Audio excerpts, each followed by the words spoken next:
And those you should not be able to question those kind of catches. When the toe drag is that beautiful, Davante, I don't think you can throw a flag. I don't think you can question him. Yeah, I mean, it was something that they felt like they needed to look at for some reason. I wasn't too worried about it. It was a great ball, and then sometimes you get those opportunities to make a great play and one that'll hopefully live on forever. So, yeah, that was a fun one. If you're rating it in terms of like degree of difficulty alone, where are you putting this catch as a wide receiver? Am I grading it, or is this like a scale of 1 to 10? How are we doing this? However you'd like. Like how difficult? Let's grade the catch. I would say the catch. I mean, off execution, it was an A. Of difficulty, I would give it, if this was the Olympics in France, I'll probably have to give it a 9.1. 9.1. I mean, I would go high. You're parallel to the ground, Davante. It doesn't make sense. Like this is why I failed physics, because I don't understand. Yeah, no, physics, geometry, all of that. I feel like I did really well in. So I was kind of set up. I was set up to make this play. I saw it coming in. I put the coordinates in, and then just had to get the smooth criminal going and keep the feet down. Did you see all the smooth criminal memes that started going around on social media after this? Yeah, my family sent enough of them to me, so I seen them all for sure. I think I'm a little bit lower than what he was. I did hit the ground instead, though, but I did get pretty low to the ground. I mean, Michael came back up, so let's. I don't know if you could come back up. That would have been a thing. You're wearing the chrome Air Jordan, the one lows. I feel like you were bound to do something special in this game. Can you sort of describe to me, like as somebody watching, I was excited, but what did that do? What sort of spark does that add? Not the shoes, but the catch to the team in that moment. Well, I think the shoes themselves add a little spark to the team as well sometimes. Sometimes I watch some of my teammates walk around the locker room and everybody getting ready. And then, once I get the pads on, that's usually when the cleats go on and you'll see everybody looking around like, what's he wearing today?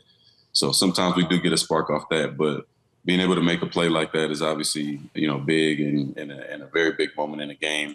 That's when the big players got to show out and show up. So got called on, and AP obviously was relying on me to come through for the team and the rest of the team as well. So got opportunities, just had to convert. You had a lot of really critical wins in your career. Big wins, big meaningful ones. Was this one special?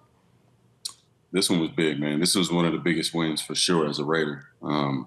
Hopefully we start getting in some bigger games, playoffs and all that type of stuff where I can, put something above it. But for right now, after losing that first divisional game, coming in and having a game that literally everybody wrote us off on. And, they said, you look at the screen and see all the predictions of everybody calling the game and, what they think the score is going to be. And, literally everybody had the Ravens winning, whether it's by 1 point or, multiple. And then to be 10-point underdogs that was something that we took as disrespect. So we had to show up and didn't play a perfect game by any means, but did enough together to finish it off. So that definitely felt good. And Max Crosby, I mean, he said that your locker room heard all of the critics, all the talking that happened after losing to the Patriots in week 1. And your coach said that you guys felt sort of slighted being the 10-point dogs that you're talking about. What happened at the half? Who's talking? What's being said? What led to the spark outside of your Jordans?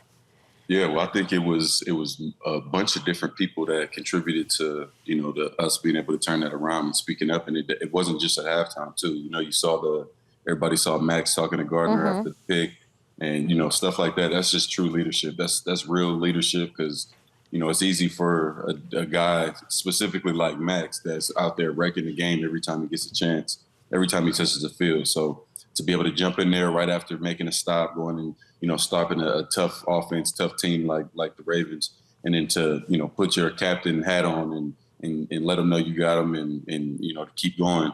That was a big moment for us. And then at halftime, I came in and I talked to the offense, just let them know, we right there and the game is really ours to take. And, obviously they had all the pressure. They couldn't start 0-2 and everybody expected us to be 0-2. So, we just had to come out and finish it. And a couple guys spoke up and lit that fire and made some plays. What did you say to Gardner? I didn't say much to him in particular. I looked over to him after the pick. I let him kind of breathe and get his mind back right. And the defense was out on the field, and I looked over to him, and I just called his name and looked at him and smiled at him and just shook my head, saying basically, we're gonna be all right. Don't worry about it. And I mean, dude is one of the most mentally tough people I've been around, so I wasn't too much worried about him. But I mean, it is a tough position to be in and a tough position to play. Quarterback. So we try to be there for him and make sure he knows that we got his back, but. Most times he's already got a good hold of everything mentally, and we just got to be there to support him as much as we can. You saying that he's one of the most mentally tough people that you've been around, it carries a lot of weight. I'd like to hear more about that. What don't we know about that and how important that might be in that locker room?